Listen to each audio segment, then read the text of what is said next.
Most soap makers spend money buying industrial sodium silicate. But what if I told you that with just sugar and sodium sulfate, you can make a powerful homemade version that helps your soap harden faster, last longer, and clean better? The recipe I'm about to show you is an improvised homemade silicate you can make at home yourself. When you run out of the industrial silicate, this simple ingredient has really helped in my soaping experience. Today, I will show you how I made this homemade silicate using only 2 simple ingredients many soap makers already have in their workshop. Why sodium silicate is important? In commercial soap making, sodium silicate is added to make soap harder and more durable, help soap last longer in water, improve cleaning power, and help bind fillers and additives together.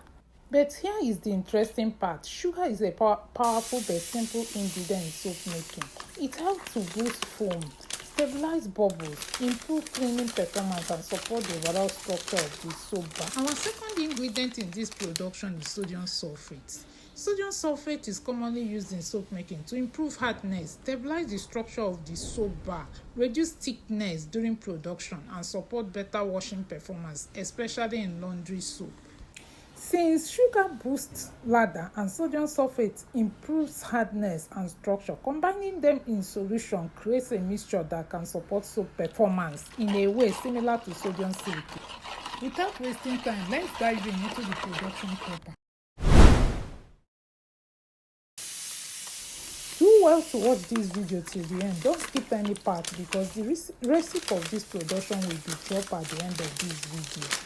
Firstly, I dissolve my sugar in a very hot water.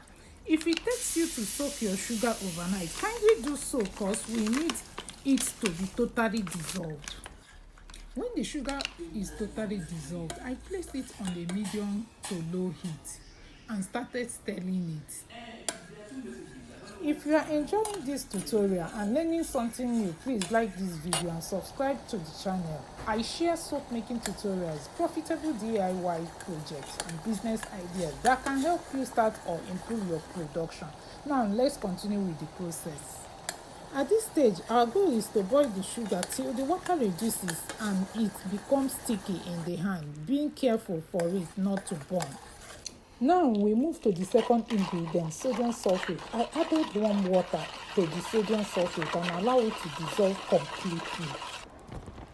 At this stage, our sugar solution has become thick and sticky, so it is now time to combine it with our dissolved sodium sulfate. My sodium sulfate didn't dissolve completely, but nevertheless, it is time to combine the two solutions together. I gently combine the two together and continue stirring. This homemade silicate is a game changer. In most of my laundry bar recipes, I use both store-bought and my homemade silicate. If you are into laundry soap, don't sleep on this recipe.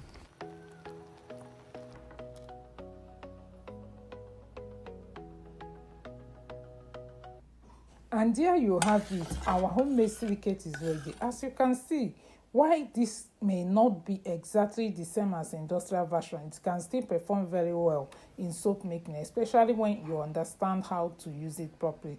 Compared to store-bought one, the one in my hand is a store-bought one, while the one with gold cap is our homemade silicate. Comparing the both together, this homemade version is more affordable and accessible, making it a great option for small-scale soap makers or anyone just getting started. If you found this video helpful, don't forget to like, share, and subscribe to the channel for more soap making tutorials, profitable DIY projects, and business ideas.